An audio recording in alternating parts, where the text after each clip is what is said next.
And আসসালামু আলাইকুম, welcome back to another vlog. আজকে আমরা শুরু করতে যাচ্ছি আমাদের সিলেট ট্যুর। জার্নিটা এখন থেকেই শুরু, তাই চলো আমার সাথে এই সুন্দর ট্রিপের প্রতিটা মুহূর্ত এনজয় করি। তাহলে চলো শুরু করা যাক। হ্যালো এভরিওয়ান, বরাবরের মতো নতুন ভিডিও নিয়ে চলে এসেছি। তার আগে ক্লিয়ার করে নেই, আমার এই ভিডিও ক্লিপটা র ভয়েসটা একদম ভালো আসেনি, যার কারণে আমার নতুন করে ভয়েস দিতে হচ্ছে। সো আই হোপ আপনারা একটু অ্যাডজাস্ট করে নেবেন প্লিজ। তো এই ভিডিও ক্লিপটার মেইন থিং ছিল যে আমি বলছিলাম আমরা কয়েকজন মিলে সিলেট যাচ্ছি, মানে হুট করে প্ল্যান করা হয়েছিল। সো আমি আগে আমার বাবার বাসায় যাব, এটাই বলছিলাম। তো ভিডিওটা শেষ পর্যন্ত দেখলেই বুঝতে পারবেন সবকিছু। তো ফ্রেন্ডস, এই যে আমাদের লাগেজটা এখন আমরা নিচ্ছি।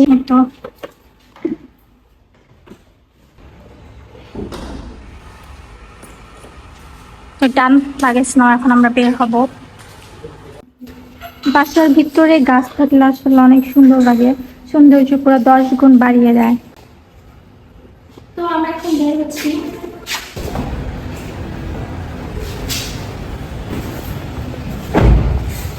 অ্যাকচুয়ালি এটা আমার বিয়ের পর আই মিন 1 বছর আগের ভ্লগ। বাট আমি যেহেতু ইউটিউব চ্যানেলটা নতুন খুলেছি, সো এখন এটা আমি শেয়ার করছি। বিয়ের পরের দিন রাতেই আমরা ফার্স্টে গিয়েছিলাম কক্সবাজার হানিমুনে। এরপর সেখান থেকে ব্যাক করে আমার এক্সামস ছিল, মানে অনার্স ফাইনাল ইয়ারের এক্সাম ছিল, সেগুলো শেষ করে 1 মাস পরে আমরা যাই সিলেট ট্যুরে। সো সেগুলোই শেয়ার করা হচ্ছে। এখন খুব খারাপ লাগে, তখন যদি বুঝতাম কক্সবাজার হানিমুনে আমরা যে কত মজা করেছি, সেই স্মৃতিগুলোও ধরে রাখতাম। কিন্তু সেগুলো আসলে পিকচার দিয়ে আমি একটা ভ্লগ বানিয়েছি, সেটা তোমাদের সাথে শেয়ার করব, কিন্তু পুরোপুরি এটার মতো সবকিছু তুলে ধরিনি আর কি। এনিওয়ে, আমাদের এই সিলেট ব্লগের কিন্তু কয়েকটা পার্ট আসবে, কারণ আমরা প্রথমে জাফলং ঘুরি, সেখান থেকে অনেকটা দূরে শ্রীমঙ্গলেও ঘুরি। সো সব একসাথে দিতে গেলে অনেক বড় হয়ে যাবে, যা তোমরা দেখবে না, তাই আমি কয়েকটা পার্টে করে দিচ্ছি। আর আজকে হতে যাচ্ছে পার্ট 1, সেটা হচ্ছে on the way to Sylhet. মানে সিলেট যাব, সিলেট যাওয়ার জন্য প্যাকিং করব, সেগুলোরই হচ্ছে আর কি। এই দেখো, গল্প করতে করতে কিন্তু আমি আমার বাবার বাসায় চলে এসেছি। আর এখানে আসার মেইন রিজন হচ্ছে আমার কিছু জামা কাপড় এখানে আছে, ওগুলো নিতে হবে। এছাড়া আপনাদের ভাইয়ের একটা ফ্রেন্ড এন্ড তার ওয়াইফ যাবে, যারা আমার বাবার বাসার পাশেই থাকে। সো এর জন্য এখান থেকে রওনা হওয়া। আম্মু হচ্ছে এগুলো রান্না করেছে।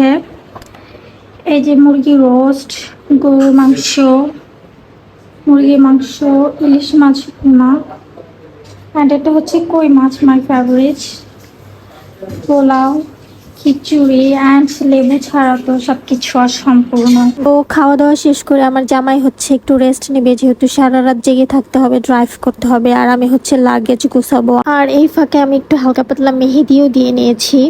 আমি জামা কাপড় গুছাচ্ছিলাম। এই দেখেন আমার রুমের কি অবস্থা, আমি লিটারেলি পাগল হয়ে যাচ্ছি। আমার মনে হচ্ছে আমি যাবই না। রুমের যে পরিমাণের বাজে অবস্থা হয়ে গেছে, আমি এখন পর্যন্ত গোসল করিনি, কিচ্ছু না।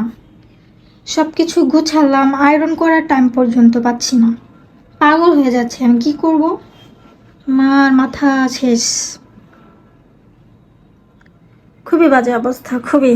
তো আমরা বের হয়ে গিয়েছি। আমরা ফার্স্টে অন্য ভাইদের বাসায় যাব, সেখান থেকে একত্রিত হয়ে আমরা একদম ফাইনালি রওনা হব। তো এই তো আপুর বাসায় আমরা চলে এসেছি, এখন হচ্ছে আমরা রওনা হয়ে যাব।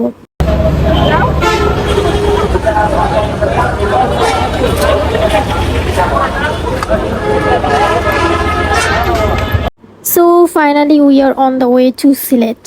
অ্যান্ড এই যে এটাই হচ্ছে আপনাদের ভাইয়ার ফ্রেন্ড অর্ণব ভাইয়ার ওয়াইফ। আমরা অনেক লাউডে গান শুনছিলাম আর মজা করতে করতে যাচ্ছিলাম। আমরা মেবি 8টা কি 9টার দিকে রওনা হয়েছিলাম, আর আমাদের পৌঁছতে লাগবে 10 ঘন্টা। আর এই যে এটা হচ্ছে আপুটা ছোট্ট কিউট মেয়ে আদ্রিয়ানা। আমি এত বেশি এক্সাইটেড ছিলাম, লাউডে যে গান বাজছিল আমি পুরোই মানে গানের সাথে সাথে তাল মিলিয়ে কি যে করছিলাম আমি নিজেও জানি না।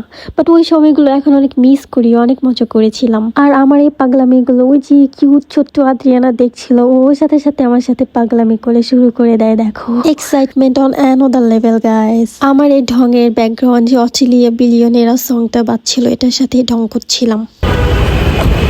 আমরা মাঝে একটু ব্রেক নিয়েছিলাম, এখন আবার যাচ্ছি। আর আমরা এখন আছি ঢাকার 300 ফিটে। আমাদের আরো অনেক সময় লাগবে, কালকে ভোর সকাল হয়ে যাবে। সো একদম তখন দেখা হবে, আর সেই ব্লগটা শেয়ার করব পার্ট 2-তে। দেখো, যেতে যেতে কিন্তু আমরা বৃষ্টিও পেয়েছি। Thanks for watching. সিলেট ব্লগের নেক্সট পার্টে দেখা হবে। সেই পর্যন্ত সবাই সাথেই থাকুন। Bye bye.